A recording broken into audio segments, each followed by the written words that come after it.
United States is going to declare Russia its enemy. It must make an effort to understand the enemy. In a hot war, is the U.S. dominant? Я думаю, что никто бы не пережил. Why did Russia hack the election? 4 visits. We don't interview anybody else. We kept it to him. The Putin interviews were undertaken with the intention of clearing up so many of the misunderstandings between the United States and Russia. Oliver. How are you, Mr. President? Nice to see you. Many Americans may have a propagandized point of view that they won't even be able to listen to what Mr. Putin is saying. We let him speak in his own voice with subtitles, because you've only heard him on American news shows with an American dubber. При этом вот что любопытно, президенты в вашей стране меняются, а политика нет. We're looking for the long view, 17 years as a world leader, and he's very liked in Russia.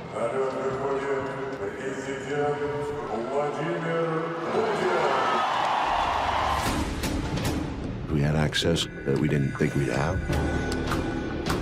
And I didn't find him to be overly security conscious at all. 5 assassination attempts, I'm told. У нас, знаете, как говорят в народе? У нас говорят так: кому суждено быть повешенным, тот не утонет. He's also, I found, very wry in his sense of humor. You miss me? Всплакнул пару раз, но ничего, дождался. Each interview, the conversation goes further into another aspect. We tried to construct it like a Russian doll. You go deeper and deeper. By the time the 4 hours are up, you understand the labyrinth of this thing. Is there any hope? Есть ли надежда? Надежда всегда есть. As Americans in Washington say, he is our greatest threat. You decide. You're the largest Muslim population in Europe. Это не совсем так. Во Франции, по-моему, уже не меньше. You've mentioned in the past the Russian ethnic population is diminishing. Ну, вы знаете, вот, к счастью, мы переломили эту ситуацию. Right. У нас 3-й год подряд уже естественный прирост населения, в том числе и в регионах с традиционным проживанием преимущественно русского населения. Что касается межэтнических отношений, это всегда и везде очень тонкая субстанция. Но у России есть здесь определенные преимущества. Потому что если, скажем, для Европы и даже отчасти для сегодняшних Соединенных Штатов люди с другой религией, это все-таки в основном иммигранты, у нас нет. Не россияне. Это их родина. И другой родины у них нет. Россия изначально, с первых шагов своих, складывалась как многоконфессиональное и многонациональное государство. И у нас за 1000 лет сложилась определенная культура взаимоотношений. В местах смешанного проживания христиан и мусульман очень много ситуаций, когда люди вместе отмечают как христианские, так и мусульманские праздники.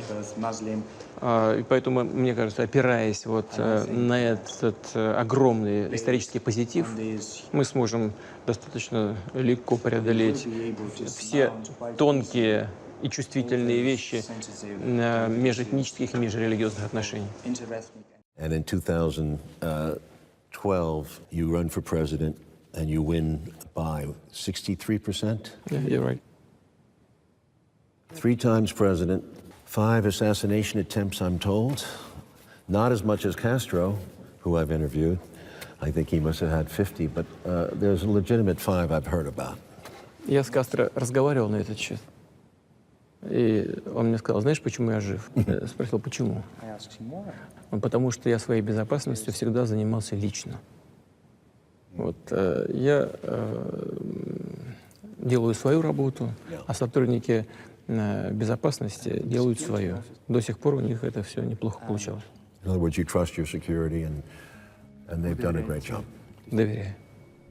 Because always the first mode of assassination, you try to get inside the security of the president. Я знаю. У нас, знаете, как говорят в народе? У нас говорят так: кому суждено быть повешенным, тот не утонет. What is your fate, sir? Do you know? Одному Господу известны наши судьбы, и ваша, и моя. To die in bed, maybe. Когда-нибудь с каждым из нас это произойдет. Вопрос в том, чего мы сделаем на этой бренной земле. Получим ли мы удовольствие от жизни. Whether we'll have enjoyed our life.